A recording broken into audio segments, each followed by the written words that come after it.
துலாம் ராசி நண்பர்களே, இந்த வாரம் எப்படி இருக்க போகுது? நம்முடைய வார பலனை எதிர்பார்த்து காத்து கொண்டிருப்பவர்கள் நீங்க. உலகளாவிய நம்முடைய சொந்தங்கள் எல்லாருமே நாம் என்ன சொல்ல போகிறோம், இந்த பலன்கள் சரியாக இருப்பதாகவும் சில சொல்லிக் கொண்டிருக்கிறீர்கள். நாம பேசுவதும் பாத்தீங்கன்னா பஞ்சாங்கத்தை அடிப்படையாக வைத்து கிரகங்கள் சஞ்சரிக்கின்ற நிலையை வைத்துதான் பேசிக்கிட்டு இருக்கோம்.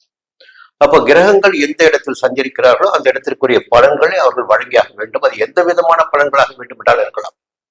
இப்ப துலாம் ராசி என்று பார்க்கின்ற போது ஒரு அழுத்தத்திற்கு ஆளாக்கப்பட்ட ராசியாகவே சமீப காலத்தில் துலா ராசியை பார்த்துட்டு இருக்கு. துலா ராசியுடைய நிலைமை பாத்தீங்கன்னா ஒரு போராட்ட களத்தில் சமீப காலத்தில் 7ஆம் அதிபதி 8ஆம் இடத்துக்கு வந்தாரு. உடல் ரீதியாக பாதிப்பு ஏற்பட்டுச்சு. பெண்களுக்கு தனக்கும் உடல்நிலை பாதிப்பு, கணவருக்கும் உடல்நிலை பாதிப்பு நிலையெல்லாம் ஏற்பட்டுச்சு. இந்த நேரத்தில் பாத்தீங்கன்னா 9ஆம் இடம் பாக்கிய சார்ந்து போயிட்டாரு. ஒரு பெரிய கவலையை ஏற்படுத்திட்டு, சங்கடத்தை உண்டாக்கிட்டு, பயத்தை ஏற்படுத்திட்டு இப்ப கொஞ்சம் நிம்மதி அடைய ஆரம்பிச்சிருக்கீங்க. இருந்தாலும் கடந்த 1 மாதம் 2 மாதமாக உங்களுடைய வாழ்க்கையில் பாத்தீங்கன்னா நிறையவே போராட்டம், நிம்மதியற்ற நிலை இருந்து கொண்டிருக்கிறது. இந்த ஒரே ஒரு தகவல் மட்டும் உங்களுக்கு சொல்லிக்கிறேன். எதுவுமே நம்ம கிடையாது. எதுவுமே நம்ம கிடையாதுங்கிற போது நாம் பிறந்த நாள் முதல் இறுதி நாள் வரை வாழ்வதற்கான ஆதாரங்கள் என்பது நமக்கு கிடைத்துக் கொண்டிருக்கும். அதில் எந்த விதமான தடையும் வராது. அதே நேரத்தில் இந்த நேரம் நமக்கு எதிர்மறையான பலன்கள் கிடைப்பதாக இருந்தால் நாளை நமக்கு சாதகமான பலன்கள் கிடைக்கும். அப்போ நீங்கள் எப்படி வந்தீங்க, எப்படி வாழ்ந்தீங்க, எப்படி வாழ்ந்து கொண்டிருக்கீங்க, எதையாவது நீங்க கொண்டு வந்தீங்களா? எதையுமே கொண்டு வரல. இன்றைக்கு பல விஷயத்தில் நீங்க உருவாக்கி இருப்பீங்க. இந்த உருவாக்கியதெல்லாம் எப்படின்னு கொஞ்சம் யோசனை பண்ணி பாருங்க. இதை முடிஞ்சது இல்லையா உங்களுக்கு? இதை உருவாக்க முடிந்தது இல்லையா? அப்போ நாளைக்கு எந்த பிரச்சனை வந்தாலும் இந்த பிரச்சனையை சமாளிக்க உங்களால் முடியும். சரி, இந்த வாரம் எப்படி இருக்குன்னு பார்க்கின்ற போது ஞாயிற்றுக்கிழமை, திங்கட்கிழமை விரயஸ்தானத்தில் சந்திரன். அப்ப என்ன ஆகுன்னா வெளியூர் பயணம் ஏற்படலாம், உடல் ரீதியாக கொஞ்சம் பாதிப்பு ஏற்படலாம், அலைச்சல் உண்டாகலாம். இன்னும் சொல்ல போனால் கூடுதலாக ஒரு சந்தோஷமான நிலையும் சிலருக்கு ஏற்படலாம். 12ஆம் இடம் கட்டில் ஸ்தானம். அப்போ உறக்கத்திற்குரிய இடம் மட்டுமல்ல, அது எண்ணத்திற்குமே தாம்பத்தியத்திற்குரிய இடம் அதுதான். அப்போ சந்தோஷம் கிடைத்திடக்கூடிய நிலையும் அங்கே ஏற்படும்.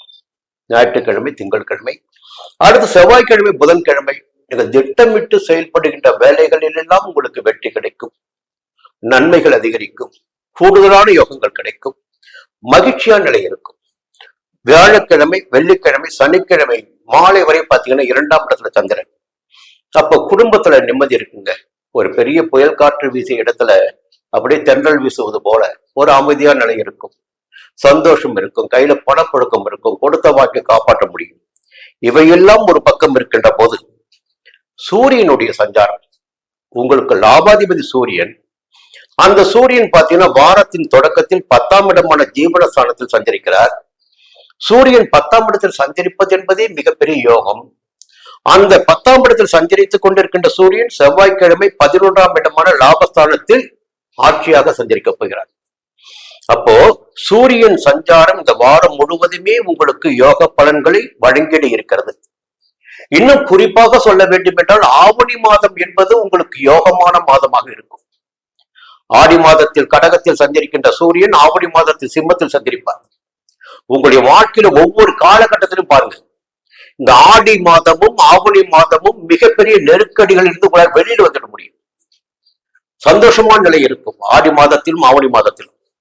ஆவணி மாதத்தில் செவ்வாய்க்கிழமை சூரியன் லாப சூரியனாக ஆட்சி பெற்று சஞ்சரிக்கிறார். அதே நேரத்தில் 11ஆம் இடத்தில் கேதுவும் சஞ்சரிக்கிறார். இப்போ வருமானத்திற்கு தடை இருக்காது, குறைவு இருக்காது, சந்தோஷத்திற்கு குறைவு இருக்காது. அதே நேரத்தில் ஒரு பிரச்சனை பார்த்தீங்கன்னா 10ஆம் இடத்துல குரு. 10ஆம் இடத்து குரு பதவியை பறிப்பார் என்பது பொதுவான விதி. அப்ப நீங்க என்ன பண்ணணும்னா வேலையில் இருப்பவர்கள் கொஞ்சம் கவனக்குறைவிற்கு இடம் கொடுக்காமல் நிதானமாக செயல்படுவது, மேல் அதிகாரியை அனுசரித்து செல்வது என்பதெல்லாம் உங்களுக்கு யோகத்தை உண்டாக்கும். வேலையில் கவனமா இருக்கணும். இப்ப பாத்தீங்கன்னா கவர்மெண்ட் நிறைய நெருக்கடிகளை உண்டாக்கிட்டு இருக்காங்க. எப்படி? நியாயமான நெருக்கடிகளை.